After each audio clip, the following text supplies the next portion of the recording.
Hey, how's it going, guys? Thank you for jumping in here today. We got a fireside chat with the CEO and founder of Pipe Network, David. So, David, if you want to give a quick intro. Hey, I'm David, founder of Permissionless Labs, contributor to Pipe Network, and thanks for coming to this chat. Awesome. Super excited. I'm Nero, CEO and founder of MCA, Multi-Chain Advisors. And yeah, we'll get this started. Super excited. So I guess, David, to kick this off, why don't you tell us, why did you start Pipe Network? What was the inspiration? Well, how did the idea come about? Yeah, I've been in the video streaming industry for a long time. Previously exited a company called Elemental to AWS in 2015. Um, Done integrations with every major streaming service out there, from Netflix to Hulu to Amazon Video, and basically we've crashed every CDN out there as well. So after doing the integrations there, seeing multi-CDN platforms connected, made sense to look at this space. Essentially, there's some really magical math called bandwidth delay product, and essentially putting cache nodes down in like hyperlocal neighborhoods reduces the latency down so much that you get to utilize the full bandwidth. And it's really magical because essentially we're about 80% faster than Akamai right now. Oh, that's huge. What's the background of the team, like the core team at Pipe Network? Yeah, most of the team, we previously all worked together at Elemental, went through the exit together. So we've known each other for over a decade, and it's a really strange team. We're just all marketing, no, or yeah, all engineering, no marketing. And yeah, I think we just get on Twitter and we talk about code and build stuff that works really fast. Nice. Who would you say are some of the competitors within the specific ecosystem that you guys are competing in right now in the Web3 space? Yeah, Web3 space is really nascent in this. There was, I think, some things a few years ago, like Thunder Token or something, and there was another competitor called Fleek recently, and they pivoted away from CDN. So essentially, as far as our landscape is like content delivery, low latency bandwidth, you've got to go back to look at like Akamai or Fastly, and some people would look at like Cloudflare and CloudFront, but the Cloudflare is you'll never see them on a top tier media site. Their bandwidth's basically free, so it's not optimized for low latency. That's really interesting. This is one of the few Web3 products that like directly is able to compete with Web2 products. Why do you think like some of those competitors you guys mentioned kind of pivoted away from this, like potentially lucrative or huge lucrative opportunity? I think, for one, it's very difficult. My team and I, we've got a background of like 20, 25 years in C++ engineering, writing video compression algorithms and decompression. So it's not for the lighthearted to build this type of system. We're currently functioning at, on an average, about 40 milliseconds of latency. Our thesis is to get it down to about 3 milliseconds, plus the speed of light in between the nodes. And yeah, it's tremendous engineering effort to get this accomplished. I think we've been blessed. Web3 community has really accepted us. We're not crypto native.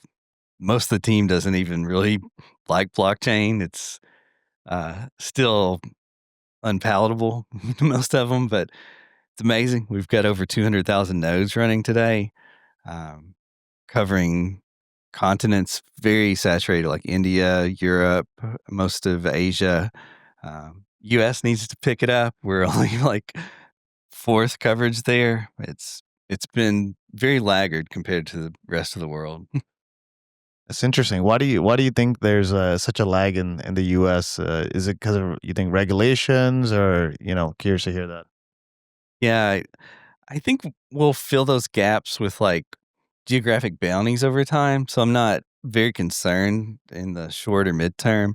I do feel like there's just was so much uncertainty with the election um, that caused a huge pushback of like, you can see people running these in like more open countries where there's less like regulation and things like that. Um, it's it was very surprising. Yeah, I'm curious if you've seen anything like that as well. And Yeah, I mean, I do think like it does seem like the general crypto market in the U.S. like a lot of companies like Solana is doing the Accelerate conference to kind of reestablish the U.S. dominance. So it looks like with this administration, like things are moving a bit more like pro crypto. So maybe regulation kind of does open up, and that could lead to a huge opportunity for you guys. But it is interesting that like as I've noticed, especially in the deep inside like it does seem like there's been significant advancements, like globally, like Africa, India, China, South America, like Latin America and whatnot, but not necessarily too much on the North American, you know, geographic standpoint.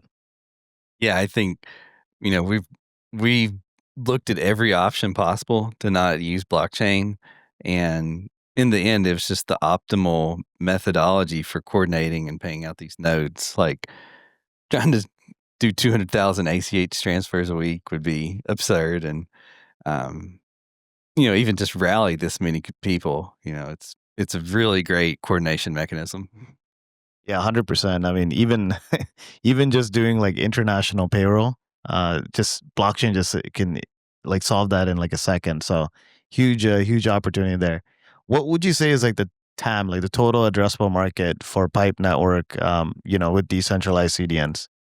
It's a great question, and um, depends on the Wall Street analyst you speak to, but generally at the moment it's looked at about a $25 billion TAM of global CDN market.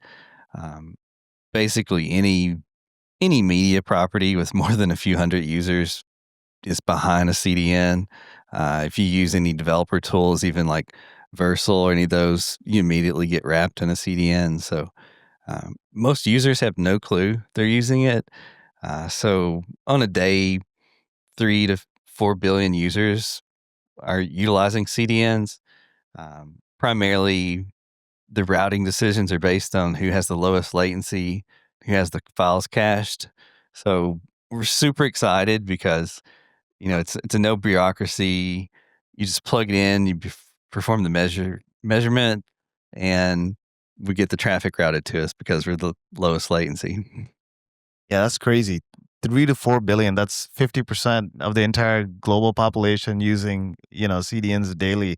I guess for the audience, like, can you break down, like, I guess maybe dumb down like CDNs and like how they work and all that stuff?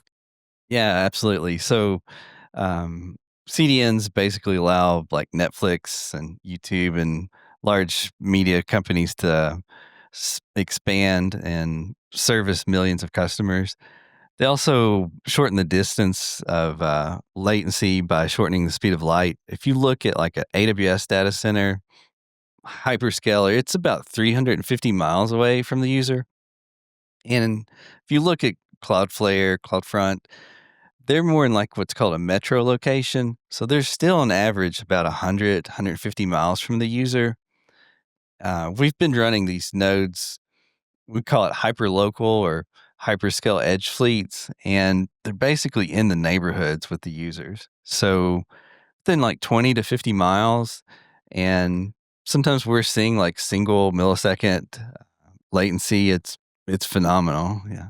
It depends a lot on the ISP and the network switch that we're on. But if it's like Google Fiber, they've got really great equipment. We can see like 8 or 9 milliseconds in the neighborhoods. That's really cool. I guess going back to I guess a blockchain side of things, what was the reason you guys decided to build on Solana? It's very strange. So just randomly got connected to Anatoly one day, and we're just talking about some nerd stuff and Raptor encoding and different types of compression algorithms, and just really clicked with the guy. And I think that was really attractive. Like, felt like adult engineering was happening over here in the room. Um, if we dove in, we went through the source code quite a bit, and it also seemed like a very nice system, like how it's based on like proof of time and things like that. It seemed very aligned with like how we synchronize video streams actually. So um, for the most part, it just looked like good engineering, and we're looking for very stable payment channels and this type of thing. That makes sense. That's really cool. What would you say is like what does Pipe Network look like in like 1 to 2 years from now, or even like 5 years from now potentially? Yes, that's a great question. Um, today we're serving a couple hundred terabytes a day, so it's a very small amount. We're serving up Solana snapshots to validators, which is about 50% of our traffic today. And essentially, once this has been running and doesn't catch on fire, and you know, essentially companies like Amazon Video and Hulu, their brand is the most important thing to them. So they want to see a system that's maintained, 5 nines, hasn't went down in, more than once a year. So I think in the next like 2 or 3 years, we'll start carving out a huge chunk away from the traditional CDN industry. Essentially it's just a numbers game. Unless they magically pivot into Web3, I don't see there's any way they can catch up with this. That's really exciting. What are some of the bigger trends you're seeing in the general deepen space, the deepen market? Like obviously, this term deepen has been coined like relatively recently over the last like 1 to 2 years, and we're starting to see some like bigger traction, like just general interest from like retail now, VCs across the board, like research and whatnot. Curious to hear what's your thought, like being in the front seat. I think it's a pretty cool term. I'm kind of flattered to be in the space and building in it. From our standpoint, like we originally built the CDN for be optimized for streaming video. It's like 80% of global CDN revenue today. Um, I would say like half of the inquiries we get today are actually about low latency inference serving. So these guys are building all kinds of really cool like AI stuff out there, and it's amazing. They have a huge issue of like trying to serve this under 50 milliseconds so that it feels like it's real time interacting with people. And if it's 100, 300 milliseconds up there, people start to exit and abandon the apps. And it's been great. We didn't build it out for this, and luckily, it's not too difficult to shift and optimize. Just like caching these JSON objects for the AIs. That makes sense. I guess speaking of AI, I'm personally like really excited about like the AI space in general. What's your take on like AI and Web3? What are some of the bigger opportunities you think within the AI Web3 space? And yeah, curious to hear your thoughts on that. Yeah, I am oddly very positive on this AI space and DeepN. There's a lot of really unique projects out there, and um, I only know a few. I'm sure there's many more, but like IONet and others where you can kind of rent GPUs. We're trying to work with a lot of these, and I think we're just low on like personnel bandwidth, but try to plug pipe in to optimize the communication in between those nodes. I think we can build some really fascinating, like large scale training decentralized systems out there. And blockchain just brings a lot of truth. So I think that's going to be a very fascinating thing, like coupling, you know, proof of history and different things like that with these AIs and the outputs. Is blockchain like really solves a big problem here of like just general trust and the middleman. So that's really interesting. I guess as we wrap this up, is there any like quote unquote alpha you can share with the audience here on Pipe Network? Anything exciting that you can share here publicly? I think we're doing a test net in the next week or so. there's some online forums got floating around on Twitter out there if you want to sign up.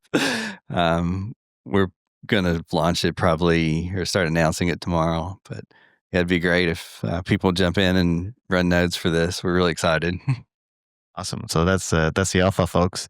We got Pipe, David from Pipe Network. Appreciate it. Thanks for your time, and this was great. Thank you so much.